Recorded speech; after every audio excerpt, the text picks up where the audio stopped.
সময় চলে গেলে ফিরে আসবে না। কিয়ামতের মাঠে যে 5টা প্রশ্ন হবে তার মধ্যে প্রথম 2টাই কিন্তু সময় সংক্রান্ত। প্রথমটা হচ্ছে তোমার সারা জীবন কোন কাজে ব্যয় করেছ। দ্বিতীয়টা হচ্ছে তোমার যৌবনকাল কোন পথে ব্যয় করেছ।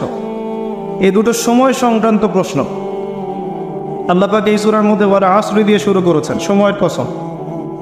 একই সাথে আল্লাহ রাব্বুল আলামিন সময়ের কসম করে আমাদেরকে অতীতের দিকে তাকাতে বলছেন। অতীতের দিকে তাকিয়ে দেখো যে প্রত্যেক যুগে যুগে আল্লাহ পাক নবী রাসূল প্রেরণ করেছেন, আসমানি কিতাব নাজিল করেছেন। প্রত্যেক যুগে যুগে যারাই আল্লাহ এবং তার রাসূলের অবাধ্য হয়েছে আল্লাহ পাক দুনিয়াতেও ধ্বংস করেছেন, পরকালেও ধ্বংস করবেন। এই কথার কোনো ব্যত্যয় আছে? প্রমাণ নেন নূহ আলাইহিস সালাম